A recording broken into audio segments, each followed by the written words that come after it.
यहाँ पे खड़े हो, ये पहले सीहाड़ गांव था। नाथ द्वारा इनके आने से पड़ा। औरंगजेब का जब हमला हुआ, मथुरा वृंदावन गिरिराज जी वहां से ये पलायन करते करते इस गांव में आए। बीच में बहुत सारे गांव पड़े, किसी भी राजा ने इनको शरण नहीं दी, क्योंकि सब औरंगजेब के अधीन हो गए थे। आपने बुक और पुस्तकों में पढ़ा है, मेवाड़ कभी किसी का गुलाम नहीं रहा है। यहाँ आते आते इस गांव में रथ का पहिया मिट्टी में फंस गया, ना तो आगे जाए और ना ही पीछे जाए। ये है गंगाबाई, जो श्री कृष्ण से रूबरू बात करती थी। पीछे हैं ब्रिजवासी, ये है पंडित दामोदर जी, और ये मेवाड़ के राजा राज सिंह। यहाँ से 28 किलोमीटर दूर एकलिंग जी महादेव का मंदिर है। ये महादेव से डायरेक्ट बात करते थे, जैसे गंगाबाई श्री कृष्ण से बात करती थी, वैसे ये डायरेक्ट महादेव से बात करते थे।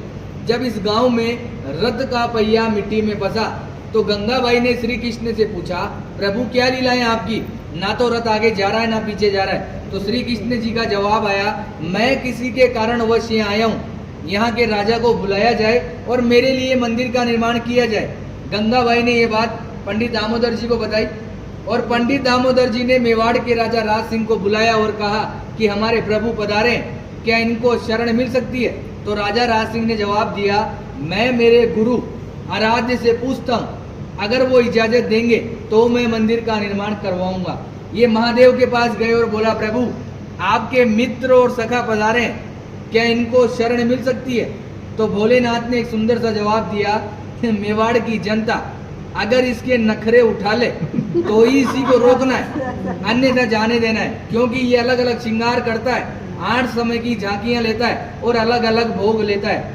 घूम फिर के ये बात गंगाबाई के पास आई और गंगाबाई ने श्री कृष्ण को बताया, प्रभु आपके लिए तो महादेव ऐसा ऐसा बोल रहे हैं। तो इन्होंने भी एक सुंदर सा जवाब दिया कि वो है बोला, नाम से भी बोला है, काम से भी बोला है, उसको तो 2 रुपए की राख लगाकर बैठा दो तो बैठा रहेगा, मगर मेरे नखरे वो जानता है। मैं मेवाड़ की जनता को वचन देता हूँ, मैं यहाँ का जल भी ग्रहण नहीं करूँगा। आज भी जल यमुना नदी से आता है, सीधा मंदिर में रखाया जाता है, मंदिर में जो झारी जी भराई जाती है और उसी जल का जो प्रसाद बनता है वही ठाकुर जी ग्रहण करते हैं। आप लोगों का जो प्रसाद होता है वो बाहर दिखाकर बाहर ही बांट दिया जाता है। कहते हैं किसी के कारणवश ये आए, मीराबाई की कजन सिस्टर अजब कंवर बाई साहब, इनके साथ पासे खेलती थी चौपट।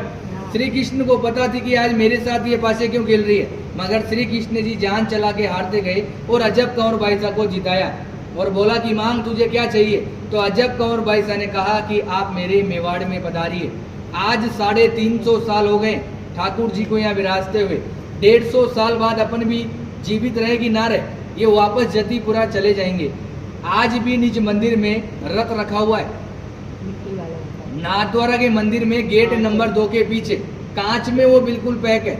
जब सुबह सुबह पुजारी झाड़ू निकालता है तो आज भी यमुना नदी का मिट्टी लगा हुआ रहता है। रोज मंगला से लेकर शयन तक ठाकुर जी यहाँ विराजते हैं। विराजने के बाद 7 साल का बालक है, माँ की याद आती है, जतीपुरा जाते हैं, माँ से मिलते हैं। माँ से मिलने के बाद निधि वन में रास लीलाएं करके मंगला में वापस यहाँ आ जाते हैं। औरंगजेब एक बहाना था, ठाकुर जी को वचन निभाना था।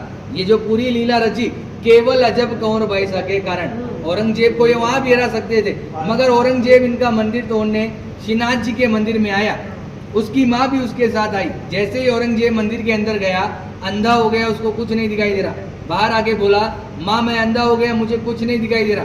तो माँ ने कहा, बेटा ये है छलिया, छल करता है, मगर तूने मेरी बात नहीं मानी, अब तू इसके पैर पकड़ेगा तो ही ये तेरे को माफ करेगा। मगर औरंगजेब घमंडी था, वो वापस मंदिर के अंदर गया, थक हार के उसने ठाकुर जी से माफी मांगी और ठाकुर जी ने उसको माफ किया। माफ करने के बाद ठाकुर जी ने उसकी आंख उसको वापस दी।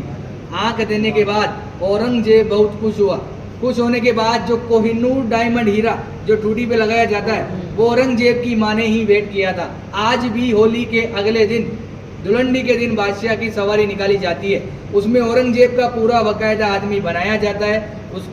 उसको नाथ पूरे नाथद्वारा में जुलूस द्वारा निकाला जाता है। निकालने के बाद उसको मंदिर में ले जाया जाता है और मंदिर में ले जाने के बाद पनिशमेंट के तौर पे मंदिर की सीढ़ियों को दाढ़ी से झाड़ू साफ करता है। ये कहानी रियल है और 150 साल तक होती रहेगी। उसके बाद यहाँ से ठाकुर जी वापस ब्रिज में चले जाएंगे।